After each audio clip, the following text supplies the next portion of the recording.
Baiklah, sekarang kita kembali ke pelajaran kimia organik. Sekarang kita belajar mengenai bagaimana menggambarkan struktur kimia.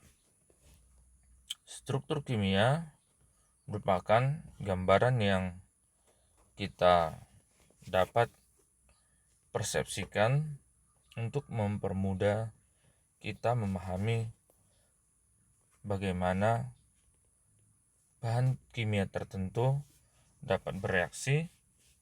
Dia mempermudah kita untuk memahami bagaimana mekanisme reaksinya. Dengan mempelajari struktur kimia, kita juga bisa masuk ke dalam ranah baru, yaitu tentang aktivitas obat. Namun yang paling mendasar adalah bagaimana kita menggambarkan struktur kimia untuk mempermudah pemahaman kita tentang bahan kimia tersebut. Penggambaran struktur kimia telah dilakukan oleh para ilmuwan-ilmuwan kimia zaman dahulu. Salah satunya adalah Lewis. Bagaimana Lewis ingin berusaha untuk memberikan pemahaman kepada audiens bagaimana bahan kimia itu tunggal ataupun dia berikatan dengan unsur kimia yang lain. Sebagai contoh, pada metana kita bisa lihat atom karbon yang punya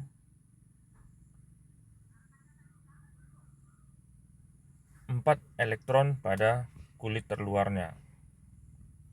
Lewis berusaha mencapai pemahaman audiens atau orang-orang yang mendengarkan dirinya dengan cara menggambarkan biji elektron pada kulit terluar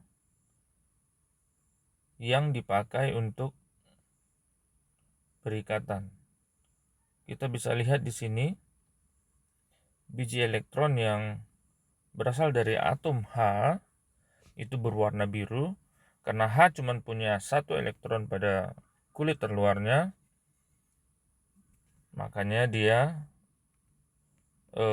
butuh 1 lagi untuk mencapai kestabilan. Jadi H itu stabil dengan duplet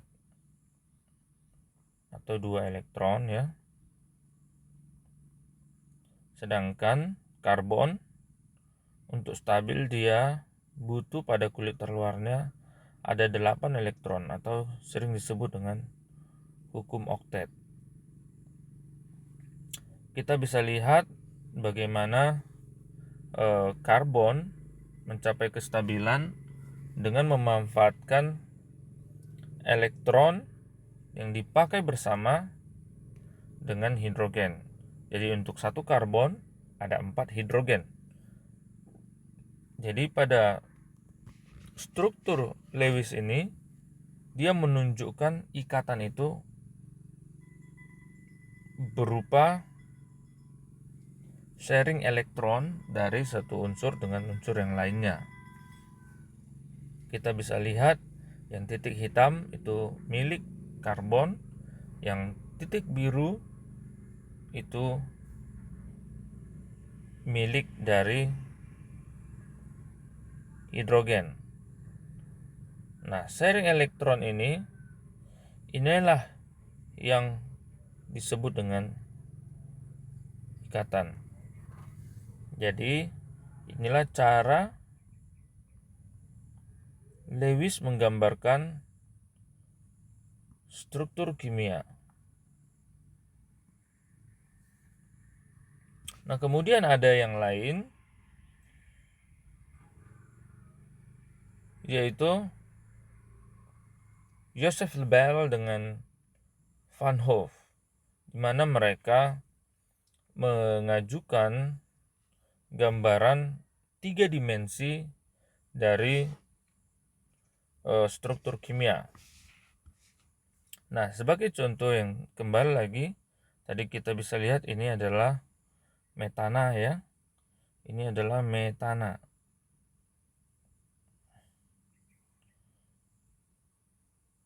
menurut Joseph Lebel dan Van Hove bahwa metana di dalam ruang tidaklah berbentuk dua dimensi seperti yang digambarkan Lewis ya. Yang digambarkan Lewis ini dua dimensi, hanya ada di atas dan di bawah, kiri dan kanan, dan dia berada pada bidang datar. Tetapi menurut Van Hove dan Joseph Lebel bahwa struktur ruang itu terjadi pada unsur kimia seperti metana tadi.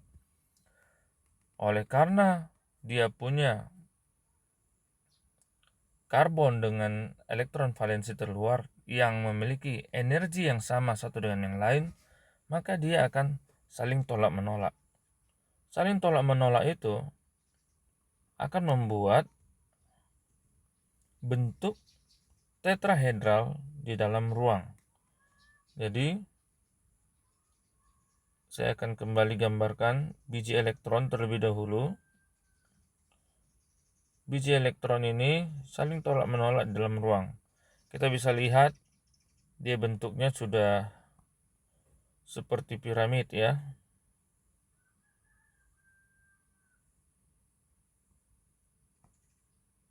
Saya akan coba konekkan.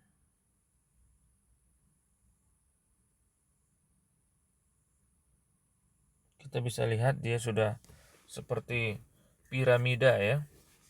Piramida kita anggap ini bentuk 3 dimensi ya, supaya kita bisa mengerti. Nah, kemudian bentuk 3 dimensi ini berikatan dengan atom hidrogen ya, atom hidrogen.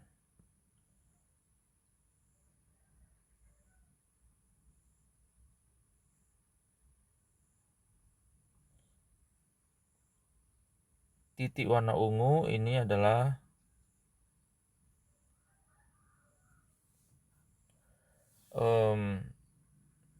elektron dari H. Jadi Joseph Lebel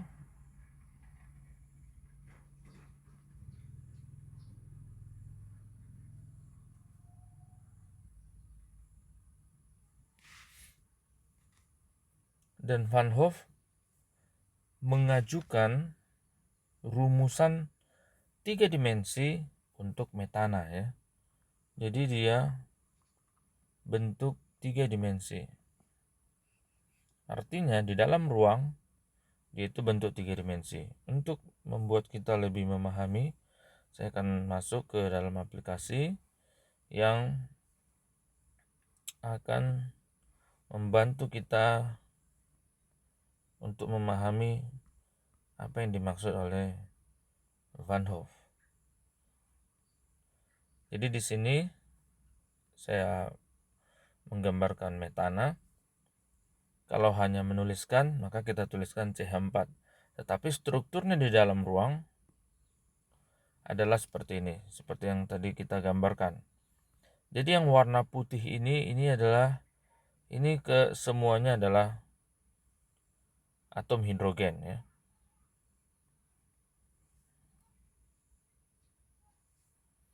Atom hidrogen. Jadi ini atom hidrogen, atom hidrogen, atom hidrogen, atom hidrogen ya, yang warna putih. Oke. Nah, di dalam ruang kita bisa lihat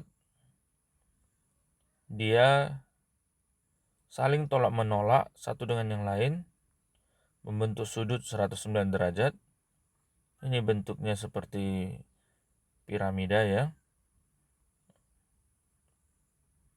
atau 5 segitiga ya, tetrahedral sebutannya, di mana satu ikatan menolak ikatan yang lain pada jarak maksimal. Oke. Ini yang diajukan oleh Joseph Lebel dengan Van Hove. Nah, struktur ini sudah disetujui oleh konvensi dan sudah dibuktikan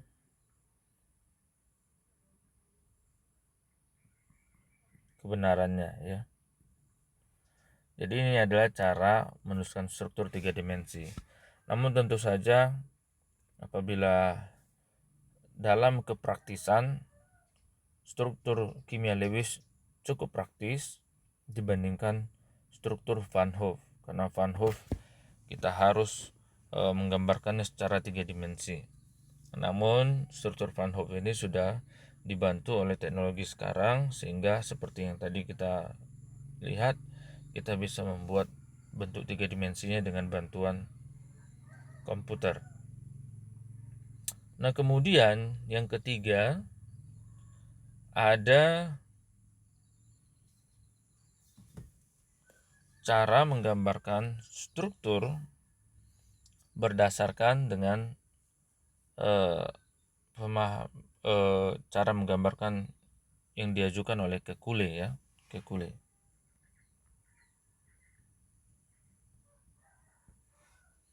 Kekulé mengajukan penggambaran struktur, yaitu setiap ikatan biji elektron yang berikatan tadi itu dia digambarkan sebagai garis saja. Jadi sebagai contoh tadi metana, dia juga mengajukan gambaran 2 dimensi ya. Jadi kalau menurut Kekulé beginilah gambar metana. Tujuannya adalah kepraktisan. Nah, untuk setiap elektron yang berikatan digambarkan sebagai garis, tetapi kalau seandainya ada elektron yang tidak berikatan, itu tetap digambarkan sebagai biji elektron ya. Sebagai contoh pada amonia, maka biji elektronnya tetap digambarkan karena dia tidak berikatan. Jadi setiap elektron bebas itu tetap ditunjukkan, tetapi elektron yang berikatan yang tadi kita lihat pertama sekali itu digambarkan sebagai garis ya. Garis pada gambaran struktur menurut Kekulé itu berarti adalah sepasang elektron yang berikatan yang dipakai bersama antara unsur yang satu dengan unsur yang lain. Kemudian ada cara yang terakhir, ini sering disebut dengan cara singkat or simplified drawing ya, skeletal structure ya, gambaran skeletal. Jadi bedanya pada skeletal dengan Kekulé adalah pada penggambaran skeletal, struktur kimia dengan cara skeletal, yaitu yang pertama bahwa unsur karbon tidak lagi dicantumkan di dalam struktur. Kita cerita bahan kimia organik ya,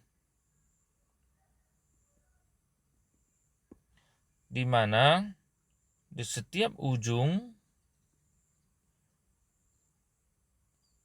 dari ikatan itu kita anggap adalah atom karbon. Sebagai contoh, tadi kita lihat pada Kekulé, kalau kita gambarkan struktur benzen, maka kita akan menggambarkannya seperti ini ya.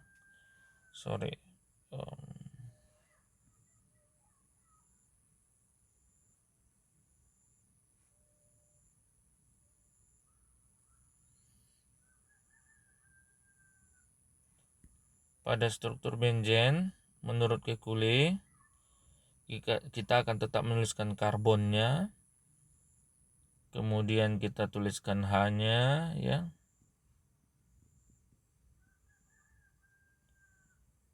Ini menurut Kekulé, tetapi menurut skeletal structure kita hanya perlu menggambarkannya tanpa menuliskan atom karbonnya lagi, karena di setiap ujungnya kita sudah paham bahwa setiap ujung adalah karbon. Jadi kita tinggal buat hanya seperti itu. Ini adalah benzen.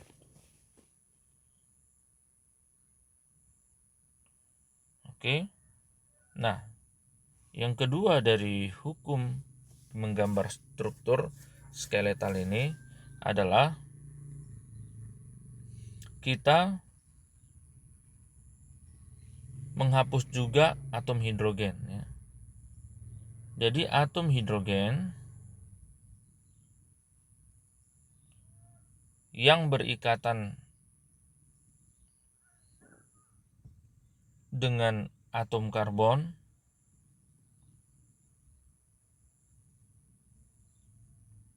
tidak lagi dituliskan ya. Jadi kalau dia berikatan dengan karbon, maka dianggap dia tidak perlu lagi dituliskan. Sebagai contoh, pada Kekulé kita menggambar isopren ya. Isoprena seperti ini ya.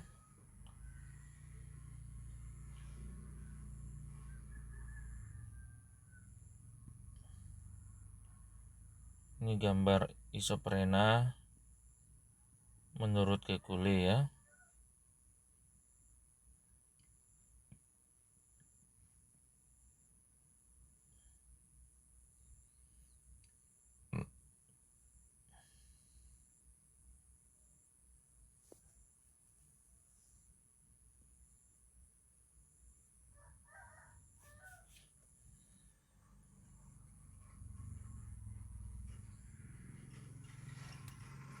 Oke.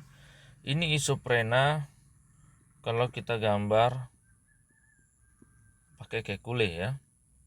Tetapi kalau kita buat menjadi struktur skeletal, maka isoprena ini sesuai dengan aturannya tadi, setiap karbon tidak dituliskan dan hidrogen yang melekat pada karbon juga tidak dituliskan. Jadi gambar strukturnya menjadi seperti ini. Kita sudah tahu bahwa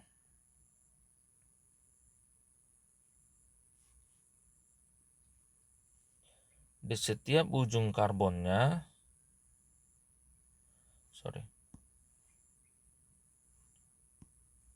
di setiap ujung ikatan adalah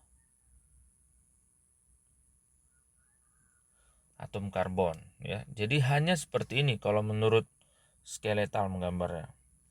Dan kita sudah paham bahwa atom karbon punya tangan 4. Punya tangan 4 sehingga apabila dia punya satu ikatan,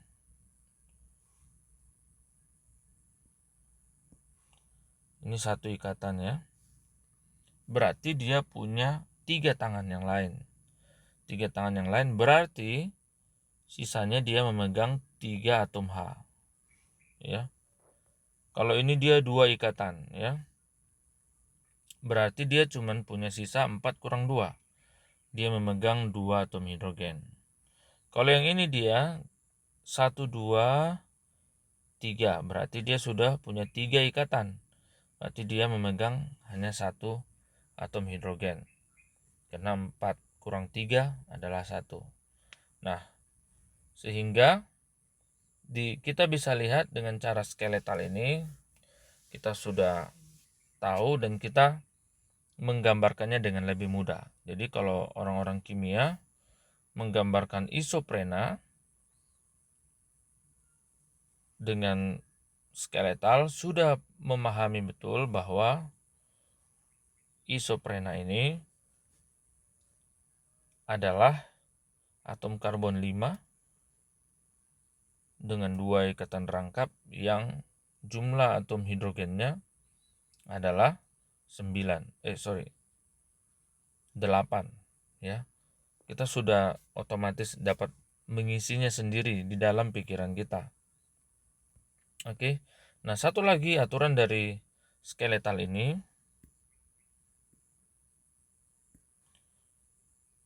yang terakhir, atom selain karbon harus dituliskan. Jadi yang kita singkat itu adalah atom karbon dan hidrogen. Tetapi yang atom yang lain itu tidak disingkat ya, dia harus ditunjukkan. Dan apabila ada atom hidrogen yang melekat padanya, kita juga akan menuliskannya. Sebagai contoh, rumus Kekulé untuk fenol ya, fenol. Untuk fenol, rumus Kekulé-nya seperti ini ya.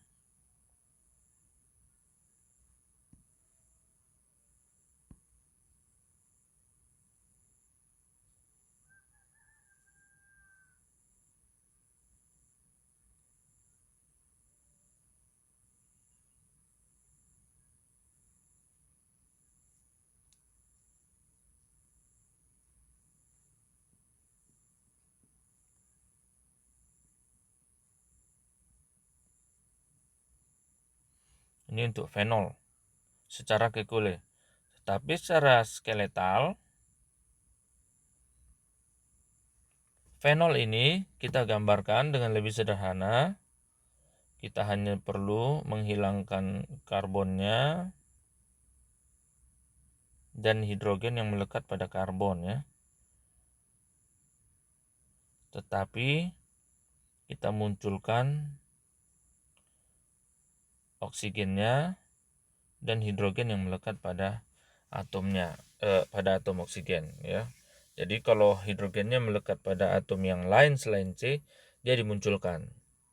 Tetapi kalau dia melekat pada atom karbon, dia pun kita tidak perlu tuliskan. Karbonnya juga pun tidak perlu dituliskan. Karena di setiap ujung ini adalah karbon ya. Setiap ujung ini adalah karbon. Oke. Ini adalah cara menggambarkan struktur kimia dari mulai yang kita lihat dari mulai Lewis dengan biji elektron, kemudian Van Hoff dengan 3 dimensinya, kemudian Kekulé dengan 2 dimensinya yang mempermudah, dan diakhiri dengan cara menggambarkan skeletal atau cara singkat yang lebih mudah namun dengan pemahaman tentunya, sehingga kita bisa menghemat ruang di papan tulis atau mungkin di dalam buku kita ketika kita menggambarkan struktur kimia.